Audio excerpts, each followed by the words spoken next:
여러분 안녕하십니까? 사이언스 투데이입니다. 주말 동안 폭염 때문에 밤낮으로 무척 힘드셨을 텐데요. 오늘도 어제 못지않은 더위가 기승을 부리고 있어 건강관리에 더욱 주의해야겠습니다. 전력 수요가 급증하고 있는데 전력 수급에도 철저한 대비가 필요해 보입니다. 오늘의 주요 뉴스입니다.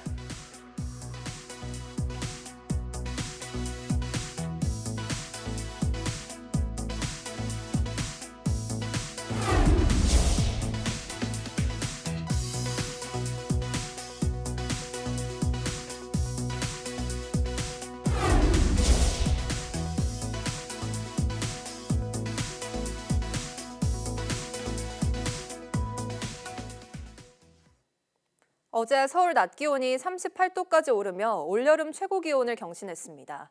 안성시 양성면 기온은 비공식 기록으로 40도를 넘어서는 등 극한 폭염이 이어졌는데요.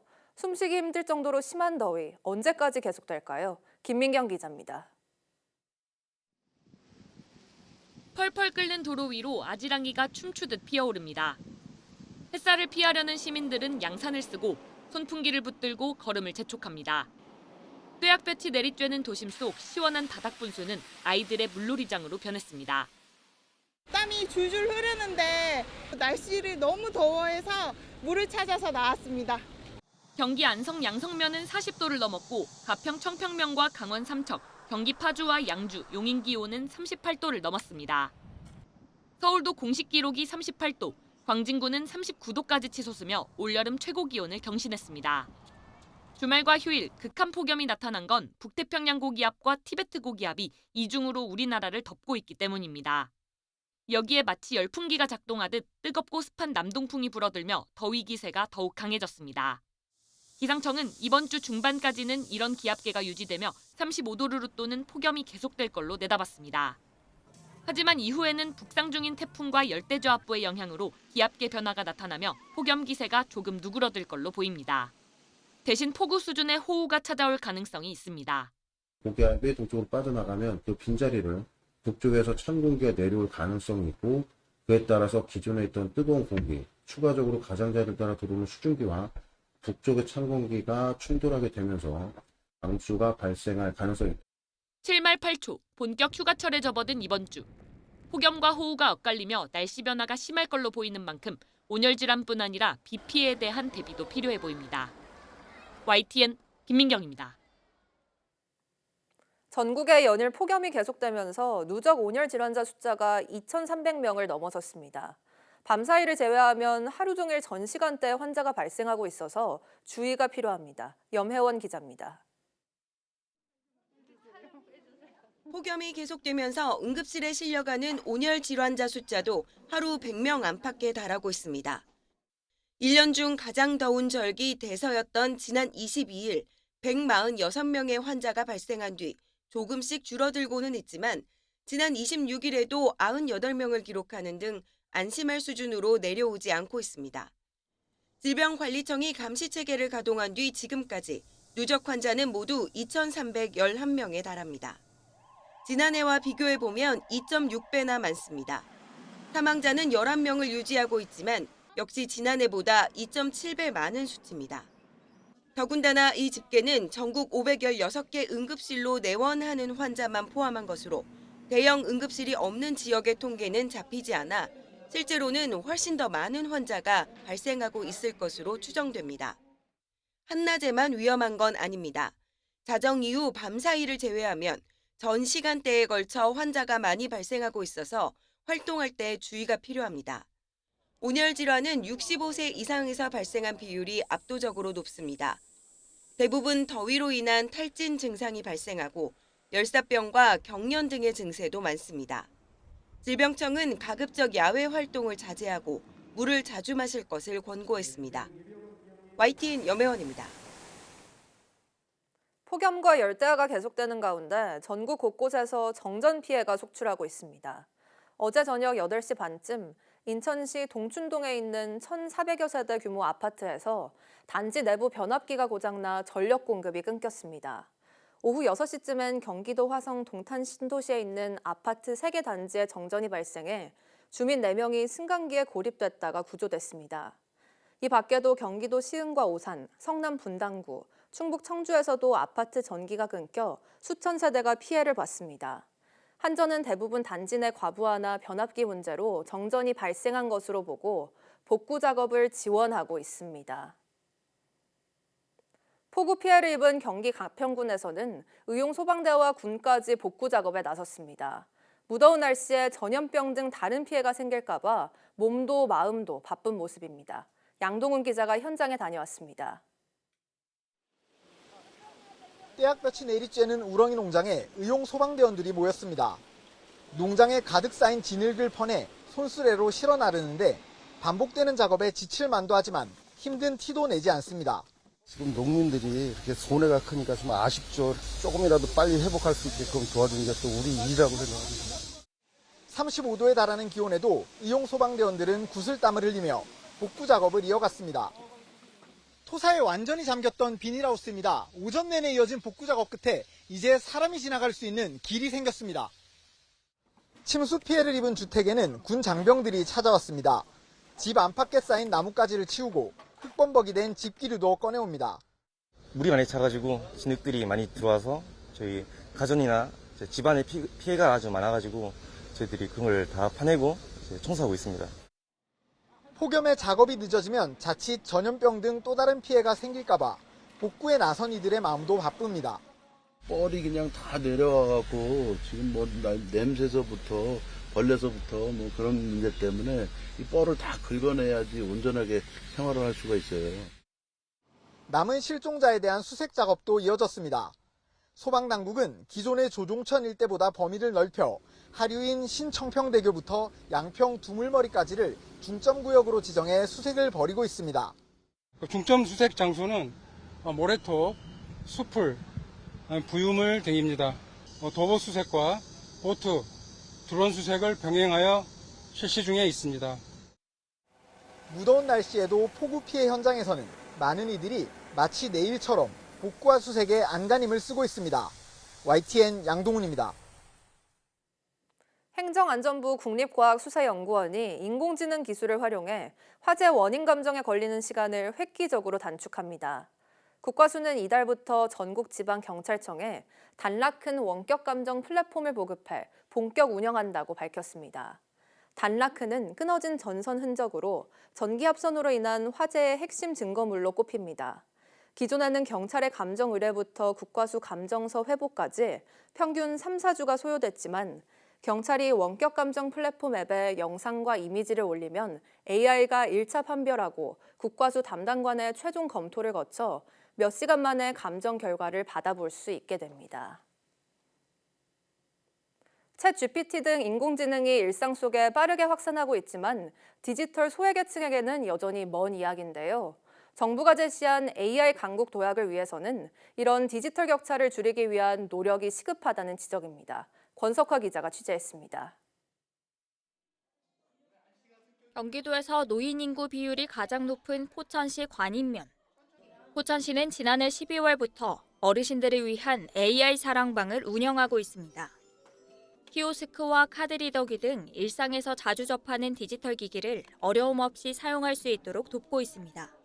사용을 할 줄 몰라가지고 그냥 뒷전에서 구경만 하고 지나가는 식으로 이렇게 했었는데 지금은 앞장서서 이렇게 좀 스스로 해보고 싶고 스스로 결제 같은 것도 스스로 해보고 젊은 사람들은 하는 게 아니라 우리도 할 수 있다 하는 이런 자신감이 생기고 좋아요.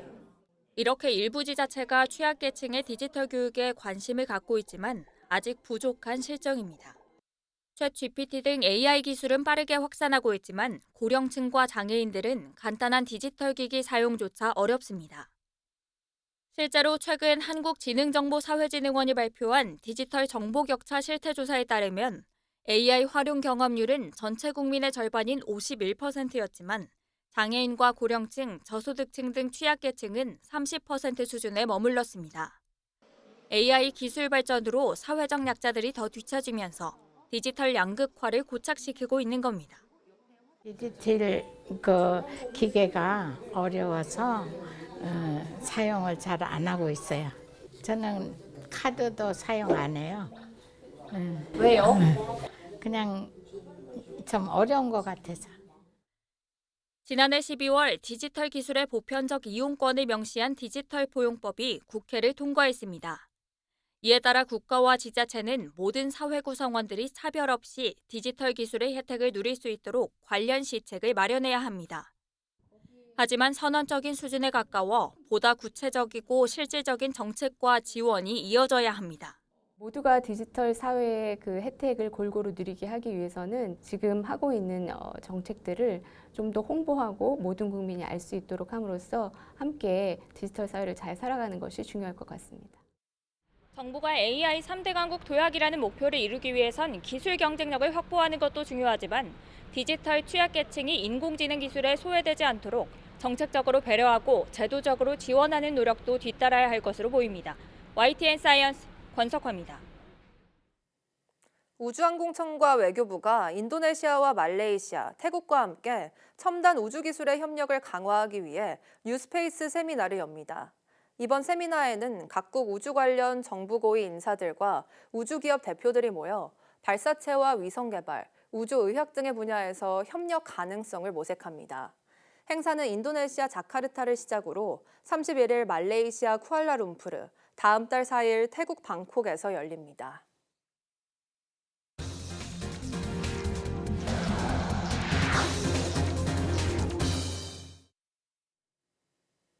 미국과 유럽연합이 EU산 상품에 15% 관세를 부과하는 내용의 무역 협상을 전격 타결했습니다. EU는 자동차 등 주력 상품의 관세율을 15%로 낮추는 대신 미국의 대규모 에너지 구매와 신규 투자를 약속했습니다. 워싱턴에서 신윤정 특파원이 보도합니다. 트럼프 미국 대통령과 우르줄라 폰데어 라이엔 EU 집행위원장이 영국 스코틀랜드에서 1시간 반가량 회동한 뒤 15% 관세율에 합의했다고 발표했습니다. Agreeing that the tariff straight across for automobiles and everything else will be a straight across tariff of 15%. EU산 자동차 제품에는 현재 기존 2.5%에 트럼프 대통령이 모든 수입 자동차에 도입한 25% 품목 관세를 더해 27.5% 관세가 부과되고 있습니다. 대미 수출 주력 업종이 자동차인 유럽 입장에서는 최악의 상황은 면했지만 한국으로선 경쟁국인 일본산에 이어 EU산 자동차에도 15% 관세가 적용돼 압박을 받게 됐습니다. 미국이 철강과 알루미늄 품목에 적용 중인 50% 관세는 계속 부과됩니다. 양측은 또 EU가 요구해온 항공기 등 전략적 품목에 대해서는 상호 무관세에 합의했습니다. On zero for zero tariffs on a number of strategic products. This includes all aircraft and component parts. EU는 합의를 위해 대규모 투자를 약속했는데 앞으로 3년간 총 7,500억 달러, 약 1,038조 원 규모의 미국산 에너지를 구매하고 6천억 달러, 약 830조 7천억 원을 추가 투자하기로 했습니다. 협상 시한 종료를 닷새 앞두고 정상 간 전격 합의가 이뤄지면서 세계 최대 규모 교역국 간 전면전은 피하게 됐습니다. 트럼프 대통령은 중국과의 무역 협상도 거의 합의에 도달했다고 밝혔습니다. 스웨덴 스톡홀름에서 현지 시각 28일과 29일에 열리는 미중 3차 고위급 회담에서 상호 관세 부과 유예가 또 90일 연장될 것이란 관측이 나오고 있습니다.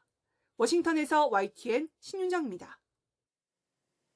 8월 1일 상호관세 부과를 앞두고 미국이 EU와의 무역협상 타결에 이어 중국과도 합의에 가까워졌다고 밝히면서 사실상 마지막 주요 협상국은 한국이 될 전망입니다. 설상가상으로 트럼프 행정부는 2주 뒤 한국의 주력 수출품인 반도체에 대한 품목 관세를 발표하겠다고 압박 수위를 높여가고 있습니다. 뉴욕에서 이승윤 특파원입니다.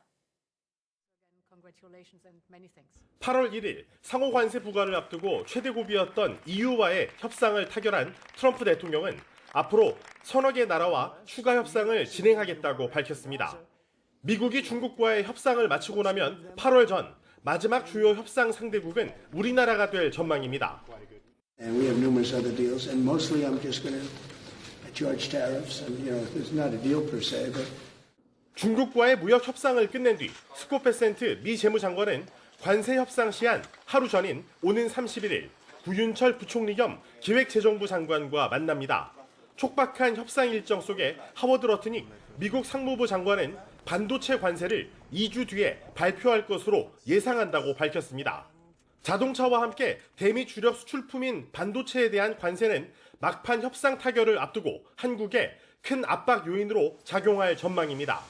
이런 가운데 미일 협상 타결 이후 드러난 양국의 해석 차이가 EU와의 협상 직후에도 나타나기 시작했습니다. 15% 관세가 어떤 상품까지 적용되는지를 놓고 이견이 노출된 겁니다. It includes not only the cars, so go down with the tariffs for cars to 15%, but also all goods and semiconductor and pharma.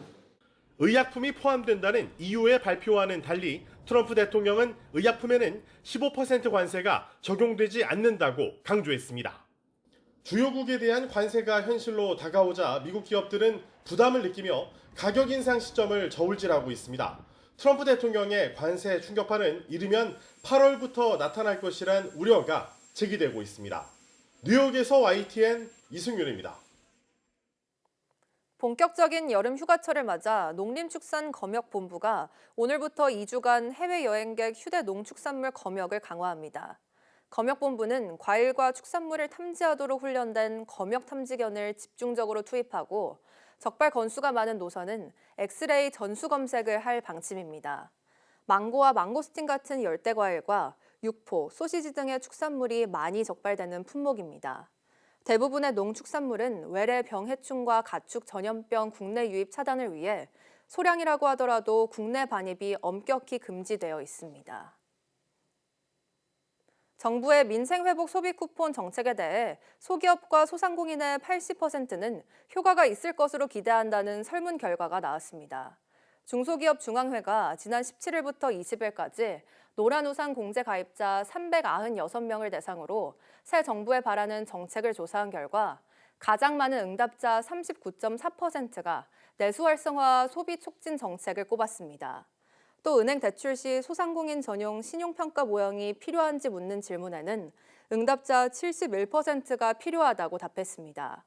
중소기업 중앙회 관계자는 내수 부진이 이어지며 지난해 폐업자가 100만 명을 넘는 등 소상공인의 어려움이 컸다며 민생회복 소비 쿠폰이 내수 활성화의 마중물이 되길 기대한다고 밝혔습니다. 윤석열 정부의 의대 증원 정책에 집단 반발해 학교를 떠났던 의대생들이 1년 반 만에 복귀합니다. 의대 교육 정상화는 환영할 일이지만 정부가 의사 국가시험을 추가 시행하는 등 이른바 의사 불패로 통하는 특혜 논란은 현재 진행형입니다. 권민석 기자의 보도입니다. 성실하게 학업에 임하여 필수적인 의료 분야에서 국민 건강을 위해 일할 수 있도록 도움을 주십시오. 집단 휴학했던 의대생들이 복귀를 선언한 지 13일 만에 정부는 유급 대상인 8천여 명의 2학기 복학을 결정했습니다. 1년 단위 학년제에선 당장 돌아올 수 없는 허들을 치워주기 위해 학기제로 각 대학 학칙을 바꾸도록 했습니다. 1년 반의 장기 공백에도 실질적인 불이익 없이 사실상 기록만 남는 유급이 된 겁니다. 특히 내년 8월과 내후년 8월로 졸업 시점이 꼬인 본과 3, 4학년들이 의사 면허를 차질 없이 딸 수 있게 의사 국가시험도 추가 시행할 방침입니다. 2020년 의대 증원에 반발해 국시를 거부했던 학생들을 구제하려고 이듬해 별도 시험을 치렀던 것과 판박입니다. 전 정부의 일방통행 정책이 극단 투쟁을 촉발한 거란 신중론도 있지만 의료계 역시 국가 의료체계 대혼란의 책임을 제대로 지지 않는다는 비판에서 자유로울 수 없습니다. 정부는 국시 추가 시행이 특혜로 비칠 수 있지만 의료 인력 양성 체계를 유지하는 게 환자와 국민에게 더 중요하다고 해명했습니다. 그럼에도 의대생, 전공의 특혜 제공에 반대한다는 국회 국민청원에 7만 명 넘게 동의하는 등 논란이 가라앉지 않고 있습니다. 특혜에 해당될 정도로 정부가 물러서서 의료계를 달래는 어떤 그런 상황이 된다는 것은 향후에 또 이런 유사한 어떤 상황들이 발생했을 때 과연 재발을 막을 수 있는 건지. 이런 가운데 집단 사직한 전공의가 돌아올 방안을 논의하는 수련협의체 회의도 첫 발을 뗐습니다. 모든 가능성을 열어놓고 건설적인 논의가 이루어질 수 있도록 저희도 노력하겠습니다. 다음 달 초부터 시작되는 하반기 전공의 정기 모집에서 입영 연기를 비롯한 특혜성 조치가 또다시 주어질 경우 정부와 의료계를 향한 시선은 더욱 따가워질 수밖에 없어 보입니다. YTN 권민석입니다. 혈액 투석을 반드시 해야 하는 만성 콩팥병 환자가 지난 13년 사이 2배 넘게 늘었습니다. 환자가 늘면서 다양한 치료법이 개발됐고 집에서 스스로 할 수 있는 투석법도 나왔지만 많은 선택을 받지는 못하고 있습니다. 그 이유를 김주영 기자가 알아봤습니다. 대학원에 다니고 있는 20대 이모 씨는 지난해 만성 콩팥병 진단을 받았습니다. 반드시 투석을 받아야 했는데 주치의의 설명을 들은 뒤 혈액 투석 대신 복막 투석을 선택했습니다. 좀 혼자서 많이 관리할 수 있고 시간 활용도 좀 자유로운 복막 투석을 해보는 게 어떻겠냐 한번 생각을 해봐라라고 했고 이제 저도 좀 찾아봤을 때 제가 좀 주체적으로 할 수 있는 부분이 많을 것 같아서. 복막 투석은 환자 몸에 관을 달고 집에서 기계 장치 등을 통해 뱃속으로 투석액을 투입해 투석을 진행합니다. 일주일에 몇 차례 서너 시간씩 병원에 가야 하는 혈액 투석보다 생활에 부담이 적은 겁니다. 이탈리아를 일주일 정도 다녔어요. 1년치 비용도 혈액 투석보다는 1,000만 원 가까이 적게 드는 것으로 추산됩니다. 우리나라 만성 콩팥병 환자는 13년 만에 2배 넘게 늘어서 14만 명에 육박하고 있습니다. 하지만 아직 거의 모든 환자가 기존의 혈액 투석을 선택하고 있습니다. 실제 복막 투석을 하는 환자 비율은 전체 말기 콩팥병 환자 가운데 채 5%도 되지 않고 점점 숫자가 줄어들어 장기적으로는 이 방법 자체가 사라질 수 있다는 우려도 나옵니다. 환자들은 의료진의 손을 빌리는 게 낫다고 생각하고 있고 의료진은 새로운 방법을 교육하는데 인력과 비용의 부담이 크기 때문입니다.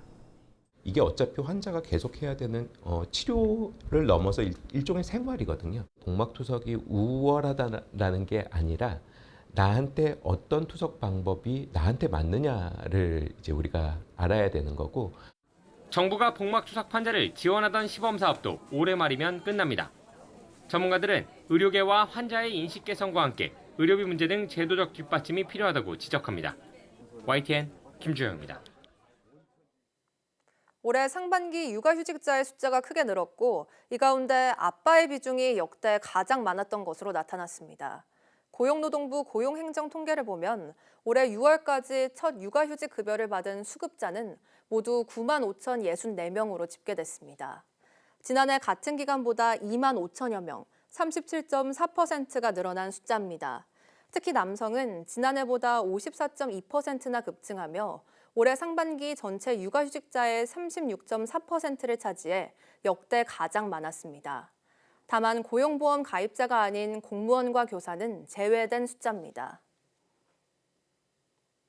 SPC그룹이 생산직 야근을 8시간 이내로 제한해 장시간 야간 근로를 없애기로 했습니다. SPC그룹은 앞서 이재명 대통령 주재로 열린 간담회에서 지적된 노동 강도 문제에 대해 엄중히 인식하고 SPC 커미티를 긴급 개최해 이같이 결정했다고 밝혔습니다. 또 인력 확충과 생산 품목 및 생산량 조정, 라인 재편 등을 통해 전반적인 생산 구조를 완전히 바꾸겠다면서 각 사별 실행 방안을 마련해 10월부터 시행에 들어간다고 설명했습니다.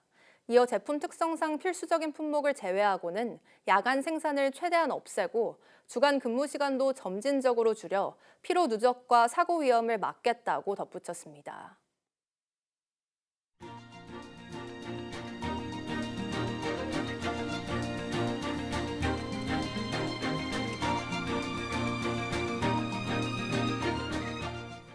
(7월 28일) 오전 사이언스 투데이 마칩니다. 오후 뉴스도 많은 시청 바랍니다. 시청해주신 여러분 고맙습니다.